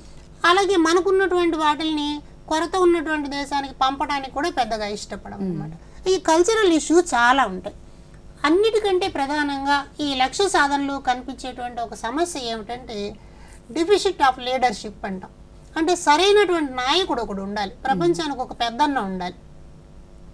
మనం అనుకుంటూ ఉంటాం ప్రపంచవ్యాప్తంగా అమెరికా లాంటి దేశాలు పెద్దన్న పాత్రను పోషిస్తూ ఉన్నాయని. అయితే సుస్థిరాభివృద్ధి సూచికల సాధనకు పెద్దన్న పాత్రను పోషిస్తున్నాయా, ప్రపంచవ్యాప్తంగా ఉండేటువంటి వనరుల మీద ఆధిపత్యం చెలాయించడానికి పెద్దన్న పాత్ర పోషిస్తున్నాయా అన్నది ఆలోచించాల్సినటువంటి అవసరం అన్నమాట. అట్లాగే మరికొన్ని రకాల ఆటంకాల్లో కనిపించేవి టెర్రరిజం, యుద్ధాలు, ఇవి కూడా మనకి ప్రధానమైనటువంటి ఆటంకంలాగా కనిపిస్తూ ఉంటాయి. అందుకని ఈ సుస్థిరాభివృద్ధిని సాధించాలి అని అంటే ఈ దేశాల మధ్య ఉండేటువంటి సంబంధాల్లో ఒక పదాన్ని మన వాళ్ళు ప్రయోగిస్తుంటారు. దాన్ని జీనోఫోబియా అంటారు అనమాట. అంటే ఒక దేశం వాళ్ళకి వేరే దేశస్తులు అంటే ఒక భయం ఉండడం. ఉదాహరణకి రేసిజం అన్న మాట మీరు వినుంటారు. భారతీయులను చూసినట్లయితే ఇప్పుడు ప్రపంచవ్యాప్తంగా టెక్నాలజీ రంగంలో, కంప్యూటర్ రంగంలో ఏ దేశానికి వెళ్ళినా సరే భారతీయులు అక్కడ సాంకేతిక నిపుణుల్లాగా కనిపిస్తారు. ఇప్పుడు ఫర్ ఎగ్జాంపుల్ అమెరికాలో మనం చూసినట్లయితే అమెరికాలో భారతీయుల మీద చాలా పెద్ద ఎత్తున తిరుగుబాటు అన్నది కనిపిస్తుంది. ఎందుకని, మీరు వచ్చి మా ఉద్యోగాలన్నీ తీసేసుకుంటున్నారు. దీన్ని జీనోఫోబియా అంటారనమాట. ఆ మధ్యకాలంలో మనం ఈ కోవిడ్ వైరస్ వచ్చినప్పుడు కూడా దానికి చైనా వైరస్ అని పేరు పెట్టి ఆ దేశాన్ని కించపరిచేటువంటి ప్రయత్నం చేశారు. తర్వాత అది ఎక్కడ పుట్టింది ఆ పరిశోధనలు తర్వాత అంశం. అంటే ఒక్కొక్క దేశాన్ని మరొక దేశం ఏం చేస్తుంది అంటే ఏదో ఒక రకంగా డీగ్రేడ్ చేయడానికి ప్రయత్నం చేస్తుంది. ఇలాంటి రకాల ప్రమాదాలు కూడా మనం సుస్థిరాభివృద్ధి సూచికకు ఆటంకాలుగా కనిపిస్తున్నాయని యునైటెడ్ నేషన్ ఆర్గనైజేషన్ పేర్కొంటూ ఉందన్నమాట. అయితే ఇక్కడ కొన్ని ప్రధానంగా గమనించాల్సిన అంశం ఏమిటంటే ఈ సుస్థిరాభివృద్ధి సూచికలకి ప్రపంచవ్యాప్తంగా ఉండేటువంటి అంగీకారంతో పాటు ఆయా దేశాలు అమలు చేస్తున్నటువంటి చట్టాలు, న్యాయము, ఇవి కూడా చాలా ప్రధానమైనటువంటి పాత్ర పోషిస్తాయి అన్నమాట. ఉదాహరణకి భారతదేశం లాంటివి తీసుకున్నాం అనుకోండి. భారతదేశంలో ప్రకృతిని, పర్యావరణాన్ని కాపాడుకోవడం అన్నది ఒక రాజ్యాంగం కల్పించినటువంటి హక్కు. అలాగే మనకి ఆర్టికల్ 21, ఆర్టికల్ 32 వీటిలో ఏమి సూచిస్తున్నారు అని అంటే ప్రభుత్వాలు ప్రజలకు సుఖ సంతోషాలతో కూడిన జీవన విధానాన్ని అందించాల్సినటువంటి బాధ్యత ప్రభుత్వంది అని చెప్పి, అంటే ఆరోగ్యకరమైనటువంటి వాతావరణం ఇవ్వడం, పోషకాహారాన్ని కల్పించడం, ఇవి రెండు కూడా ప్రభుత్వ బాధ్యత అని చెప్పి చెప్తూ ఉన్నాయి. కాబట్టి ఇలాంటి చట్టాలు ఆయా దేశాలు చేసి అమలు చేసుకుంటూ ఉంటాయి. ఉదాహరణకి వెల్లూరు అంటే Tamil Nadu Vellore versus union of India అని ఒక కేసు ఉందన్నమాట. ఈ కేసులో ఒక పబ్లిక్ లిటిగేషన్ పిల్ అనేది వేశారు, పబ్లిక్ ఇంట్రెస్ట్ లిటిగేషన్. ఈ పిల్లో ఏమిటి అంటే అక్కడ నదీ జలాలు కలుషితమైపోతున్నాయి కాబట్టి దానికి ప్రభుత్వం ఏమేమి చర్యలు తీసుకోవాలి అన్నది. అలాగే డూన్ వ్యాలీ కేసు అని ఒకటి ఉందన్నమాట, అది కూడా ఉత్తరప్రదేశ్కి సంబంధించింది. ఈ Doon valley case versus union of India అన్న దాంట్లో కూడా డెహ్రాడూన్ వ్యాలీకి వచ్చేటువంటి నష్టాలు, వీటి మీద ప్రభుత్వం తీసుకోవాల్సినటువంటి చర్యల మీద కూడా సుప్రీంకోర్టు కొన్ని సూచనలు చేసింది. అట్లాగే నర్మదా బచావో ఆందోళన సందర్భంలో కూడా సుప్రీంకోర్టు కొన్ని సూచనలు చేసింది. అలాగే శ్రీరామ్ ఫుడ్ అండ్ ఇండస్ట్రీస్ అని ఉన్నాయన్నమాట. ఈ ఇండస్ట్రీస్లో ఒకసారి ఓలియం గ్యాస్ రిలీజ్ అయింది. అలాగే భోపాల్ గ్యాస్ దుర్ఘటన అంటాం. ఇలాంటి గ్యాస్ దుర్ఘటనలు, ఇలాంటి సందర్భాల్లో కూడా కేంద్ర ప్రభుత్వాలకి, రాష్ట్ర ప్రభుత్వాలకి సుప్రీంకోర్టు తప్పనిసరిగా కొన్ని నిర్దిష్టమైనటువంటి చర్యలు తీసుకోవాలన్నటువంటి సూచనలు ఈ చట్టాల ద్వారా కనిపిస్తున్నాయి. కాబట్టి సుస్థిరాభివృద్ధి సూచికలు అని అన్నవి ఏ దేశానికి ఆ దేశం తన అంతర్గత నిర్ణయాల ద్వారా, అంతర్గతంగా చట్టాలను ఏర్పాటు చేసుకోవడం ద్వారా, అంతర్గతంగా న్యాయపరమైనటువంటి సూత్రాలను పాటించడం ద్వారా సుస్థిరాభివృద్ధి సూచికల్ని సాధించడానికి ప్రయత్నం చేయాలి అని అంతర్జాతీయ సంబంధాల వేదిక అన్నది తెలియజేస్తూ ఉందన్నమాట. ఓకే రమేష్ గారు, అయితే ఈ సుస్థిర అభివృద్ధి సూచికలకు సాలిడారిటీకి మధ్య ఉన్న సంబంధం ఏంటి సార్? ఓకే, సాలిడారిటీ అన్నటువంటి పదం సంఘీభావం అన్న అర్థంలో మనం చూసుకోవచ్చు అనమాట. అంటే ఒకళ్ళకొకళ్ళు సహాయం చేసుకోవడం. సుస్థిరాభివృద్ధి సూచిక సాధన అని అన్నదే తప్పనిసరిగా ఇతరులతో కలిసి సాధించాల్సినటువంటి అంశంగా మనకు కనిపిస్తుంది. అంచేత సాలిడారిటీ అని అన్నది చాలా ఇంపార్టెంట్. యునైటెడ్ నేషన్ ఆర్గనైజేషన్ 2005 సంవత్సరంలో సాలిడారిటీ అన్నటువంటి ఒక భావనను తీసుకొచ్చింది. అంటే దేశాలన్నీ కూడా ఒకదానికొకటి ఇచ్చిపుచ్చుకునేటువంటి ధోరణిలో ఉండాలి. అక్కడ ఇందాక మనం అనుకున్నట్లు ఆహారపరమైనటువంటి సమస్యలు కానివ్వండి, కరువులు కానివ్వండి, లేకపోతే ప్రకృతి విపత్తులు కానివ్వండి, ఇలా రకరకాలు రావచ్చు. ఇలాంటి సందర్భాల్లో ఒక దేశం మరొక దేశానికి సాయం అందించుకోవాలి. వైద్యపరమైనటువంటి సాయం అందించాలి, సాంకేతిక పరమైనటువంటి సాయం అందించాలి. అలాగే దేశ రక్షణ కోసం అవసరమైన సందర్భాల్లో మనం మిలిటరీ బలగాలను ఇతర దేశాలకు పంపి కూడా సాయం అందిస్తూ ఉంటాం అన్నమాట. ఇలాంటివన్నీ సాలిడారిటీ అన్నటువంటి విభాగం కింద మనం గమనిస్తాం. కాబట్టి సుస్థిరాభివృద్ధి సూచికలను సాధించాలి అంటే దేశాల మధ్య ఒక స్నేహపూర్వకమైనటువంటి వాతావరణం ఉండాలి. అందుకని యునైటెడ్ నేషన్ ఆర్గనైజేషన్ 2005 సంవత్సరంలో సాలిడారిటీ అన్నటువంటి భావనని ముందుకు తీసుకొచ్చింది అనమాట. అయితే ఈ సాలిడారిటీ అని అన్నదాన్ని మనం గమనించి చూసినప్పుడు ఎక్కడెక్కడ సాలిడారిటీ అన్నప్పుడు ఫైట్ అగెనిస్ట్ పావర్టీ అని అంటాం, అట్లాగే ఫైట్ అగెనిస్ట్ డిసీజెస్ అంటాం అనమాట, ఫైట్ అగెనిస్ట్ ఇగ్నోరెన్స్ అంటాం. అంటే విద్య కలిగించేటువంటి సందర్భాలు ఇవన్నీ కూడా ఉండాలి. కాబట్టి సాలిడారిటీ అన్నది ఒక ముఖ్యమైనటువంటి అంశంలాగా కనిపిస్తుంది. అలాగే ఇందాక మనం అనుకున్నట్టు కర్బన ఉద్గారాలు, అలాగే అక్రమ రవాణా ప్రధానమైనటువంటి అంశం అనమాట. ఈ అక్రమ రవాణా కానివ్వండి, మానవుల అక్రమ రవాణా జరిగే సందర్భాలు, లేకపోతే ఈ కర్బన ఉద్గారాలు, యుద్ధాలు, తద్వారా వచ్చేటువంటి విపత్తులు, వీటన్నిటి నుంచి రక్షించుకోవడం కోసం దేశాల మధ్యన ఒక స్నేహపూర్వకమైనటువంటి వాతావరణం ఉండాలి అని అన్నది సాలిడారిటీ అన్న భావనలో మనకు కనిపిస్తుంది. ఇక్కడ మనం గమనించాల్సింది ఏమిటి అని అంటే ఈ ప్రపంచ దేశాల మధ్య ఏ ఏ అంశాలలో సాలిడారిటీ అవసరం అవుతుంది, దానికి ఆయా దేశాలు చేయవలసినటువంటి ప్రయత్నాలు ఏమిటి అన్న వాటి మీద సిసిలియా బాలియట్ అనేవారు కొన్ని ప్రతిపాదనలు చేశారనమాట. అంటే ఒక దేశం మరొక దేశంతో సన్నిహిత సంబంధాలను ఏర్పరచుకోవాలి, తమకు కావలసినటువంటి అవసరాలని, ఉత్పత్తులను ఇతర దేశాల్లో వేటికి మనం అందించగలం, మనకు అవసరమైన సందర్భాల్లో ఎక్కడి నుంచి దిగుమతులు చేసుకోగలం, ఈ ఇంపోర్ట్ అండ్ ఎక్స్పోర్ట్ మెకానిజం ఎలా ఉండాలి, అంటే financial development of the country ఎలా ఉండాలి, ఫినాన్షియల్ గ్రోత్ రావాలి అని అంటే మనం ఏ ఏ దేశాలతో సంబంధాలను ఏర్పరచుకోవాలి అని అన్నది సాలిడారిటీ చాలా క్లియర్గా చెప్తుంది. అలాగే సాలిడారిటీ మరొక ముఖ్యమైన మాట ఏమంటుంది అని అంటే దేశాల మధ్యన ప్రజల ఆరోగ్యం చాలా ఇంపార్టెంట్. అందుకోసం వైద్యపరమైనటువంటి స్నేహాన్ని, సహకారాన్ని అందించాలంటుంది. కొన్ని దేశాల్లో వైద్య రంగంలో నిపుణులైనటువంటి వాళ్ళు కనిపిస్తారు, అక్కడ వైద్య సదుపాయాలు ఎక్కువగా ఉంటాయి, అలాగే అక్కడ వైద్య పరికరాల ఉత్పత్తి జరుగుతుంది, అలాగే మనకి రకరకాలైన ఫార్మాస్యూటికల్ ఇండస్ట్రీస్ ఉంటాయి. ఇక్కడి నుంచి ఇతర దేశాలకు సహకారం అందించడం అన్నది అవసరం అన్నది కూడా మనం సాలిడారిటీలో చూస్తాం.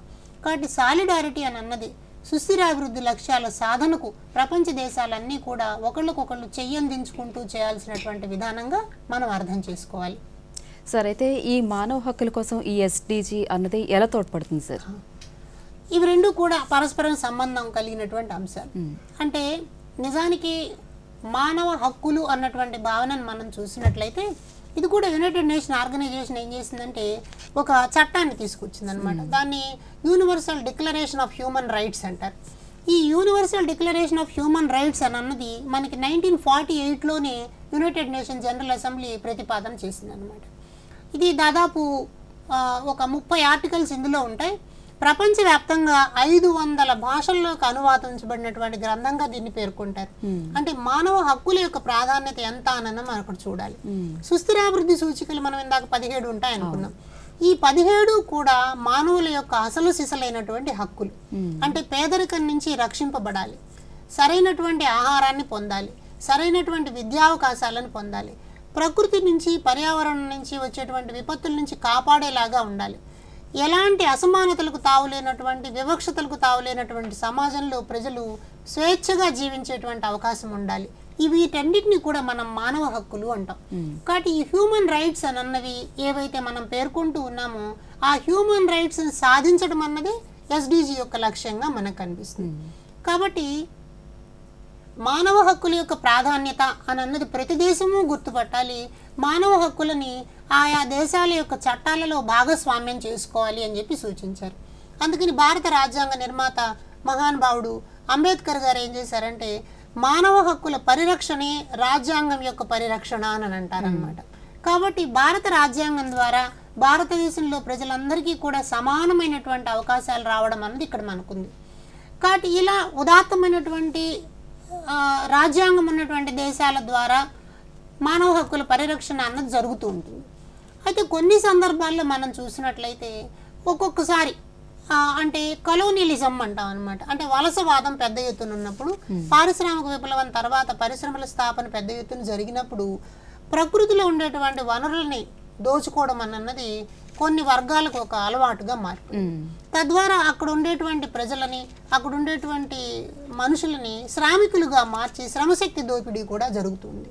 అంటే సస్టైనబుల్ డెవలప్మెంట్ గోల్స్లో ఒక లక్ష్యం ఉంది, decent work and economical development అంటారనమాట. అంటే పనిచేసేటువంటి పని వ్యక్తి యొక్క గౌరవానికి భంగం కలిగించనిదిగా ఉండాలి అని అంటారు. వ్యక్తి గౌరవానికి భంగం కలిగించని రీతిలో అక్కడ వాళ్ళు పనిచేయడానికి అవకాశం ఉండాలి. పనిచేసే ప్రదేశంలో ఒక భద్రత ఉండాలి. మీరు గృహ నిర్మాణ కార్మికులు ఈ మధ్య కాలంలో మీరు గమనించారు, భూగర్భంలో గనులను తవ్వుతున్న సందర్భంలో ప్రమాదం జరిగి అక్కడ చిక్కుకుపోయినటువంటి మనుషులు చాలా నైపుణ్యవంతంగా వాళ్ళని బయటకు తీసుకురావడం అనేది మనం గమనించాం. అలాగే అసంఘటిత రంగంలో పనిచేసేటువంటి కార్మికులు ఉంటారు, ప్రధానంగా బాల కార్మికులు. పాపం వాళ్ళు బాల కార్మికులు ఎలాంటి భద్రత లేనటువంటి పరిశ్రమల్లో పనిచేస్తూ ఉంటారు. ఇలాంటి పిల్లలు చిన్నప్పుడే ఊపిరితిత్తుల వ్యాధులకు గురి కావడం, కళ్ళు దెబ్బతినడం లాంటి పరిస్థితులు మనం అక్కడ చూస్తాం. అలాగే అసంఘటిత రంగం, నిర్మాణ రంగంలో పనిచేసేటువంటి వాళ్ళకు కూడా సరైన భద్రత అక్కడ ఉండదు. కాబట్టి ఇలాంటి పనిచేసే ప్రదేశంలో మహిళలను చూసినట్లయితే మహిళలకు చాలా రకాలైనటువంటి సమస్యలు కనిపిస్తాయి. అక్కడ లింగ వివక్ష ఒకటే కాకుండా మహిళల మీద జరిగేటువంటి దురాగతాలను కూడా మనం పరిగణనలోకి తీసుకోవాల్సిన అవసరం ఉందన్నమాట. కాబట్టి ఈ అంశాలన్నీ దృష్టిలో ఉంచుకున్నప్పుడు మానవ హక్కులకు సాధన, మానవ హక్కులను కాపాడుకోవడానికి ప్రయత్నం, వ్యక్తి యొక్క గౌరవానికి, వ్యక్తి గౌరవానికి భంగం లేకుండా ఉండేలాగా చూసుకోవడం అన్నది సస్టైనబుల్ డెవలప్మెంట్ గోల్స్కి మానవ హక్కులకి మధ్య ఉండేటువంటి సంబంధంగా చూస్తాం. అలాగే మన దేశంలో గమనించి చూసినట్లయితే ఇంతకుముందు తోటి కార్మికులు అనేవాళ్ళు అన్నట్టు, అంటే పారిశుధ్య రంగంలో పనిచేసేటువంటి వాళ్ళు మానవ ఎక్స్క్రీటా మలమూత్రాలను మనుషులతోనే తీసేయించేటువంటి ఒక స్థితి ఉండేది. దాన్ని మన దేశంలో నిరోధించారనమాట. తద్వారా మన దగ్గర సఫాయి కర్మచారి ఆందోళన్, బెజవాడ విల్సన్ అనేటువంటి పెద్ద ఆయన సఫాయి కర్మచారి ఆందోళన అన్న దాన్ని తీసుకొచ్చి ఈ తోటి కార్మిక వ్యవస్థ అన్న దాన్ని రద్దు చేశారనమాట. అంటే కొన్ని పనుల ద్వారా వ్యక్తి గౌరవానికి భంగం ఏర్పడుతుంది కాబట్టి ఆయా పనుల నుంచి వాళ్ళని బయటకు తీసుకొచ్చి వాళ్ళు బ్రతకడానికి కావలసినటువంటి జీవనోపాధి స్థితిగతులను అందించేటువంటి ప్రయత్నం అన్నది నడుస్తుంది. కాబట్టి మానవ హక్కుల పరిరక్షణ కోసం చాలామంది చాలా రకాల ప్రయత్నాలు చేస్తూ మనకు కనిపిస్తాయి. అలాగే కొన్నిసార్లు మానవ హక్కుల కోసం వాళ్ళ రచనల ద్వారా కూడా ముందుకు వచ్చినటువంటి వాళ్ళు ఉన్నారు. మీరు సల్మాన్ రష్దీ పేరు వినుంటారు, తస్లీమా నజరీన్, ఇలాంటి వాళ్ళందరూ కూడా మానవ హక్కుల కోసం ప్రయత్నం చేసినటువంటి వాళ్ళుగా ఉన్నారు. మన తమిళనాడులో పెరుమాళ్ మురుగన్ అన్నటువంటి కవి కూడా మానవ హక్కుల కోసం చాలా పెద్ద ఎత్తున సాహిత్యం ద్వారా కృషి చేసినటువంటి వైనం మనకు కనిపిస్తుంది. కాబట్టి సుస్థిరాభివృద్ధిలో ఉండేటువంటి పేదరికాన్ని తొలగించాలన్నా, లేకపోతే సరైనటువంటి విద్యావకాశాలు కల్పించాలన్నా, సరైనటువంటి ఆరోగ్యకరమైన పరిస్థితులు ఇవ్వాలన్నా, ప్రకృతి పర్యావరణంలో ఏర్పడేటువంటి అపసామాన్యతల నుంచి మనుషులను రక్షించాలన్నా కూడా మానవ హక్కులను దృష్టిలో ఉంచుకుని ప్రభుత్వాలు పనిచేయాల్సినటువంటి అవసరం ఉన్నది అని ఈ సందర్భంగా మనం గుర్తించాలన్నమాట. రమేష్ గారు, అయితే ఈ 2023 సంవత్సరంలో ఒక మానవ హక్కుల కార్యకర్తకు నోబెల్ శాంతి బహుమతి అన్నది ఇవ్వడం జరిగింది కదా సార్, దాని గురించి చెప్పండి సార్. మంచి ప్రశ్న అడిగారమ్మా. మనం ఈ సుస్థిరాభివృద్ధి సూచికలు, అంతర్జాతీయ అవగాహన అన్న విషయాన్ని పరిశీలించే సందర్భంలో మానవ హక్కులు అన్నది కూడా ఒక ప్రధానమైన అంశం. కాబట్టి 2023 సంవత్సరంలో ఒక మానవ హక్కుల కార్యకర్తకు నోబెల్ శాంతి బహుమతి లభించిందనమాట. సాధారణంగా నోబెల్ బహుమతులు అనగానే మనం సైన్స్ అంటే విజ్ఞాన శాస్త్ర రంగాలు, తర్వాత మ్యాథమెటిక్స్, సాహిత్యము ఇలాంటి వాటిలో ఉంటాయని మనందరికీ తెలుసు. అలాగే నోబెల్ శాంతి బహుమతి అన్నది కూడా చాలా ప్రధానమైనటువంటి అంశం. 2023 సంవత్సరానికి సంబంధించినటువంటి నోబెల్ శాంతి బహుమతిని ఇరాన్ దేశానికి చెందినటువంటి నర్గీస్ మొహమ్మదీ అనే ఆవిడకి ఇచ్చారన్నమాట. ఈ నర్గీస్ మొహమ్మదీ ఇరాన్ దేశంలో జంజన్ అనేటువంటి నగరంలో 1972లో జన్మించారు. ఈవిడ ఒక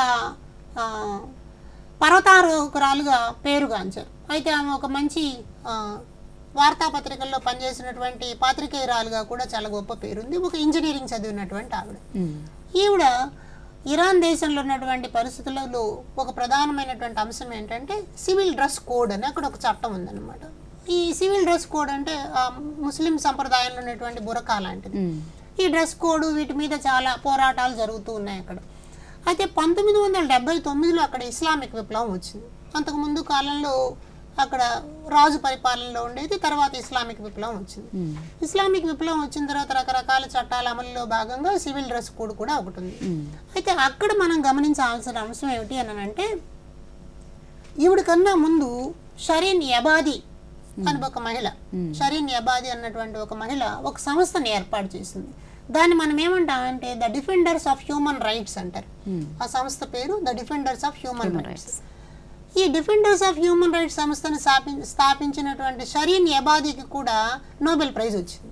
తమాషా ఏమిటంటే ఒక సంస్థలో ఉన్నటువంటి ఇద్దరు వ్యక్తులకు నోబెల్ ప్రైజ్ రావడం ఇక్కడ చాలా గొప్ప విశేషం అనమాట. తర్వాత అదే సంస్థలో కార్యకర్తగా చేరి అదే సంస్థలో పనిచేస్తున్నటువంటి నర్గీస్ మహమ్మదీ కూడా ఈ నోబెల్ ప్రైజ్ని సాధించారనమాట.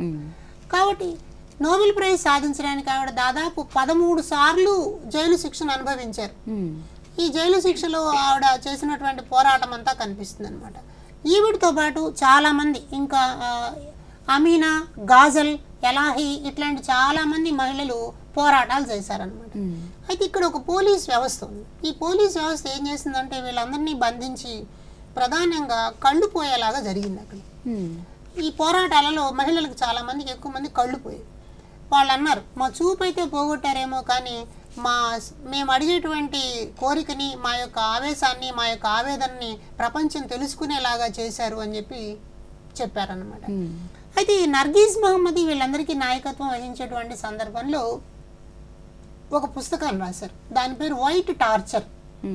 ఈ వైట్ టార్చర్ అన్నటువంటి పుస్తకంలో ఈ పోరాటంలో పాల్గొంటున్నటువంటి మహిళలందరూ వాళ్ళకి జైలు శిక్ష విధించినప్పుడు ఆ జైలులో పడేటువంటి బాధల్ని ఈవిడ పేర్కొన్నారనమాట. నిజంగా ఆ పుస్తకం చదువుతుంటే చాలా దారుణంగా అనిపిస్తుంది. అంటే వాళ్ళ నుంచినటువంటి ఆ జైలు గదులంతా కూడా చాలా తెల్లటి వాతావరణంతో ఉంటాయి. అక్కడ గోడలు తెల్లగా ఉంటాయి, కర్టన్ తెల్లగా ఉంటుంది, వాళ్ళకి పెట్టే అన్నం తెల్లగా ఉంటుంది, వాళ్ళ డ్రెస్ తెల్లగా ఉంటుంది, అంతా తెలుపుగానే ఉంటాయి. ఈ తెల్లగా ఉండడం వల్ల ఏమైపోతుంది అని అంటే ఒక రకమైనటువంటి మెంటల్ డిప్రెషన్లోకి వాళ్ళు వెళ్ళిపోతారు. అంటే అంత శిక్షలు అనుభవించినటువంటి సందర్భాలు వీళ్ళు కేవలం ప్రజలకి వాళ్ళ హక్కుల కోసం పోరాటం చేసినటువంటి వైనం కనిపిస్తుంది అనమాట. ఇలా మహిళల కోసం పోరాటం చేసినటువంటి గొప్ప పోరాట యోధురాలుగా మనం నర్గీస్ మహమ్మదీని గుర్తించవచ్చు. కాబట్టి 2023 సంవత్సరంలో ఆవిడ శాంతి బహుమతి పొందడం అన్నది మనకి చాలా గర్వకారణంగా అనిపిస్తుంది అనమాట. సరే, అయితే ఇప్పుడు నోబెల్ బహుమతి అన్నది అందుకున్నారు కార్యకర్త. అయితే అసలు నోబెల్ బహుమతి అంటే ఏంటి, దీని గురించి పుట్టు పూర్వతలు ఎలా ఉన్నాయి తెలిస్తే మా ప్రేక్షకులు కూడా తెలుస్తుంది కదా. ఓకే, ఇది కూడా ఒక మంచి ప్రశ్న. సందర్భం కాబట్టి మనం నోబెల్ బహుమతి అంటే ఏమిటో కూడా తెలుసుకునేటువంటి ప్రయత్నం చేద్దాం. మనందరికీ నోబెల్ బహుమతి అన్నట్టు పేరు ఆల్ఫ్రెడ్ నోబెల్ అన్న ఆయన పేరు మీద స్థాపించారన్న విషయం తెలుసు అన్నమాట. అయితే ఇక్కడ మనం 1833 సంవత్సరంలో అక్టోబర్ 21వ తారీఖున స్టాక్హోమ్ నగరంలో ఈ ఆల్ఫ్రెడ్ నోబెల్ అని ఆయన పుట్టాడు. వాళ్ళ నాన్న పేరు ఇమ్మానియేల్ అనమాట. ఆయన ఒక మిలిటరీ ఆయుధాలు తయారు చేసేటువంటి దాంట్లో పనిచేసేవాడు అనమాట. ఆయన కూడా ఒక ఇంజనీర్ లాంటి వాడు. అయితే ఈ ఆయుధాలను తయారు చేసే దాంట్లో వీళ్ళు స్వీడన్లో పనిచేస్తున్న తర్వాత అక్కడి నుంచి రష్యాకి షిఫ్ట్ అయిపోయారు. అక్కడ ఒక క్రిమియా యుద్ధం జరుగుతున్నది అనమాట. ఆ క్రిమియా యుద్ధం జరిగే రోజుల్లో ఆల్ఫ్రెడ్ నోబెల్ ఫ్యామిలీ రష్యాకి షిఫ్ట్ అయ్యారు. అక్కడ వాళ్ళు బాగా సంపాదించారు, చాలా సంపాదన వచ్చింది. అప్పుడు ఈ తండ్రి ఇమానియల్ ఏమనుకున్నాడంటే ఆల్ఫ్రెడ్ని ఒక కెమికల్ ఇంజనీర్ చేయాలని చెప్పి ప్యారిస్ పంపించాడు. పంపిస్తే అక్కడ టీజే పౌలుక్ అని ఒక మంచి ఫేమస్ సైంటిస్ట్ అనమాట, ఆయన దగ్గర చేరాడు. తర్వాత అక్కడ అసానియో అన్నటువంటి ఒక ఫ్రెండ్తో కలిసి ఈ డిటోనేటర్లు, డైనమైట్ అంటాం కదా, పేలుడు పదార్థాలు, ఇవి తయారు చేయడాన్ని నేర్చుకున్నాడు అనమాట. తర్వాత అక్కడి నుంచి మళ్ళీ స్వీడన్ తిరిగి వచ్చి పెద్ద ఎత్తున డిటోనేటర్లను తయారు చేయడం అనేది మొదలెట్టాడు. ఇతనికి 4 అన్నదమ్ములు ఉండేవారు. ఒకసారి ఇలాంటి డిటోనేటర్ ప్రయోగాలు చేస్తున్నప్పుడు అక్కడ పేలుడు సంభవించి ఒక సోదరుడు చనిపోయాడు. చనిపోతే అప్పుడు పత్రికల్లో రాశారనమాట, మానవాళిని చంపడానికి చేస్తున్నటువంటి ప్రయోగాలు చేసే ఒక శాస్త్రవేత్త మరణించాడు అని చెప్పి రాశారు. అది ఆల్ఫ్రెడ్ నోబెల్కి ఒకసారి మనసు చివుక్కుమందనమాట. నేను చేస్తున్న పని ద్వారా మానవాళి వినాశనానికి అవుతోంది కదా అని ఆయన ఒక ఆత్మ సంక్షోభంలోకి వెళ్ళిపోయాడు అనమాట. అయితే వ్యాపారంలో బాగా సంపాదించుకున్నాడు. ఈయన సెక్రటరీ ఒక ఆమె ఉంది, బ్రెటా అనేమో. ఈ బ్రెటా ఏం చేశారంటే ఈ ఆల్ఫ్రెడ్ చేస్తున్నటువంటి ప్రయత్నాలన్నింటినీ కూడా అభినందిస్తూ, అయితే ఆయన చేయాల్సినటువంటి పనులను సూచిస్తూ ఒక బుక్ రాశారు. దాన్ని లే డౌన్ యువర్ ఆర్మ్స్, బ్రెటా రాసినటువంటి బుక్ అనమాట. ఈ లే డౌన్ యువర్ ఆర్మ్స్లో ఆల్ఫ్రెడ్కి ఒక సూచన చేస్తుంది. నువ్వు ఇంత సంపాదించావు, బాగానే ఉంది, ఈ సంపాదన అంతా కూడా మానవాళికి సంక్షేమానికి పనికొచ్చేటువంటి పరిశోధనలు ఎవరెవరు చేస్తారో వాళ్ళకి ప్రోత్సాహకరంగా ఉంటే బాగుంటుంది అని చెప్పి ఆవిడ ఒక సూచన చేసింది. ఆ సూచన ప్రకారం ఆల్ఫ్రెడ్ నోబెల్ 1895లో ఒక వీలునామా రాశారు. కొన్ని కోట్ల రూపాయలు, చాలా కోట్ల డాలర్ల ఆస్తి ఉందన్నమాట ఆయనకి. ఈ ఆస్తి అంతా కూడా ఒక వీలునామా రాశారు. అయితే మామూలే కదా, కుటుంబంలో గొడవలు ఉన్నట్టుగానే వాళ్ళ దగ్గర కూడా గొడవలు వచ్చాయి. అయితే ఈ వీలునామా ప్రకారం మిలియన్ల డాలర్ల డబ్బుని శాస్త్రవేత్తలకు పంచడానికి ముందుగా వాళ్ళు ఎవరు ఒప్పుకోలేదు. తర్వాత ఒప్పందాలు జరిగి 1901 సంవత్సరంలో మొట్టమొదటిసారి నోబెల్ ప్రైజ్ ఇవ్వడం అనేది ప్రారంభమైందనమాట. ఈ నోబెల్ ప్రైజుల్లో మనకి గణితము, విజ్ఞాన శాస్త్రాలు, వైద్య శాస్త్రము, అలాగే శాంతి బహుమతి, సాహిత్యంలో బహుమతి ఇలాంటివన్నీ వస్తాయి. ఈ బహుమతులు ఇచ్చేటువంటి దాదాపు ఇప్పటివరకు 935 మంది పైచులకు నోబెల్ బహుమతులు పొందారు. అయితే 1948 సంవత్సరానికి ఒక ప్రత్యేకత ఉంటుందన్నమాట. 1948లో నోబెల్ బహుమతిలో శాంతి బహుమతిని మహాత్మా గాంధీకి ఇవ్వాలి అని చెప్పి ప్రతిపాదన వచ్చింది. అప్పటికి 2-3 సార్లు వచ్చినా కూడా అవకాశం రాలేదు. కానీ 1948లో శాంతి బహుమతి మహాత్మా గాంధీకి ఇవ్వాలనుకున్నారు. అయితే దురదృష్టవశాత్తు ఆ సంవత్సరంలోనే గాంధీ పరమపదించాడు కాబట్టి ఆ సంవత్సరం అసలు శాంతి బహుమతిని ఎవరికి ఇవ్వకుండా ఆపేశారనమాట. అయితే కొంతమంది నోబెల్ ప్రైజ్ని తీసుకోవడానికి కూడా ఇష్టపడని వాళ్ళు ఉన్నారు. జీన్ పాల్ సాత్రే అని ఒక గొప్ప కవి. ఈయనకి సాహిత్యంలో నోబెల్ ప్రైజ్ ఇస్తే, మీ నోబెల్ ప్రైజ్ మాకొద్దు, కారణం అది చాలా హింసాత్మకమైనటువంటి సంపాదన, ఆ డబ్బులు నాకొద్దు అని చెప్పి చెప్పారన్నమాట. మొత్తం మీద మన దేశంలో రవీంద్రనాథ్ ఠాగూర్ మొదలుకుని అమర్త్య సేన్ కానివ్వండి, తర్వాత మదర్ తెరీసా, ఈ మధ్య కాలంలో మలాలా, సత్యార్థి, ఇలాంటి వాళ్ళందరూ కూడా నోబెల్ ప్రైజ్ సాధించడం అనేది మనకు కనిపిస్తుంది. కాబట్టి నోబెల్ ప్రైజ్కి ప్రపంచవ్యాప్తంగా ఒక క్రేజ్ ఉంటుంది. అందులో నోబెల్ శాంతి బహుమతి అంటే చాలా విలువలతో కూడినదిగా కనిపిస్తుంది అనమాట. రమేష్ గారు, అయితే చెప్పండి సార్, అయితే ఎస్డీజీ సాధనలో జరుగుతున్న కృషి గురించి చివరిగా మీరు క్లుప్తంగా వివరిస్తే బాగుంటుంది. తప్పకుండా. సుస్థిరాభివృద్ధి సూచికల సాధన అన్న దానికోసం మన దేశంలో కూడా చాలా పెద్ద ఎత్తున ప్రయత్నాలు జరుగుతున్నాయి. ఇందాకే మనం అనుకున్నట్టు మన కేంద్ర ప్రభుత్వం దాదాపు 135 రకాల పైచిలుకు పథకాల దేశంలో ప్రవేశపెట్టడం ద్వారా సుస్థిరాభివృద్ధి సూచికల సాధన కోసం ప్రయత్నం జరుగుతూ ఉంటుంది. అయితే ఇక్కడ మనం ఒక మాటను గమనించాలి. సాంప్రదాయకంగానే భారతదేశం విశ్వ మానవాళి యొక్క సంక్షేమాన్ని కోరుకుంటుంది. అందుకని మనం ఒక మాట అంటాం, కాళీయ వర్షిత పర్జన్య పృథివీ సస్యశాలిని దేశోయం క్షోభరహితాం సజ్జన సంతు నిర్భయ అంటారు. సకాలంలో వర్షం కురవాలి, ప్రజలందరూ సుఖశాంతులతో జీవించాలి అని అన్నది మన తత్వ చింతన యొక్క అర్థం అనమాట. అంటే విశ్వ మానవాళి సంక్షేమాన్ని, ప్రజలందరూ సుఖ సంతోషాలతో ఉండాలి అని దానికి ఇచ్చిపుచ్చుకునేటువంటి ధోరణి అవసరం అన్నది మన ప్రతిపాదనగా కనిపిస్తుంది. ఇవాళ సస్టైనబుల్ డెవలప్మెంట్ గోల్స్ కూడా అదే కోణంలో మనకు కనిపిస్తాయి. అందుకని ప్రపంచం అంతా కూడా విద్యాపరమైనటువంటి అవకాశాలను పొందడం ద్వారా, వైద్యపరమైనటువంటి అవకాశాలను పొందడం ద్వారా, ఉపాధి అవకాశాలను పొందడం ద్వారా ప్రపంచ మానవాళి సుఖ సంతోషాలతో జీవించడానికి అవకాశం కలుగుతుంది. అయితే ఈ ప్రకృతి వనరులను సమర్థవంతంగా వినియోగించుకున్నప్పుడు, ఒక దేశంలో ఉన్నటువంటి సౌకర్యాలను మరొక దేశానికి సహాయం చేయడానికి ప్రపంచ దేశాలన్నీ ముందుకొచ్చినప్పుడు, యుద్ధాలను నివారించేటువంటి వాతావరణాన్ని ఏర్పాటు చేసుకోవడం ద్వారా, అలాగే ప్రకృతిని, పర్యావరణాన్ని కాపాడుకోవడం ద్వారా, కర్బన ఉద్గారాలను తగ్గించడం ద్వారా సుస్థిరాభివృద్ధి సాధించడానికి అవకాశం వస్తుంది అని మనం భావిస్తూ ఉన్నాం అన్నమాట. ఓకే సార్, ఈరోజు మనము సుస్థిర అభివృద్ధి సూచికలు, అంతర్జాతీయ సంబంధాలు అనే అంశం గురించి చాలా చక్కగా వివరించారు రమేష్ గారు. ధన్యవాదాలు సార్. ఇది ఈనాటి కెరీర్ గైడెన్స్ కార్యక్రమం. మరొక కార్యక్రమంలో మళ్ళీ మేము ముందుంటాం. అంతవరకు సెలవు, నమస్కారం.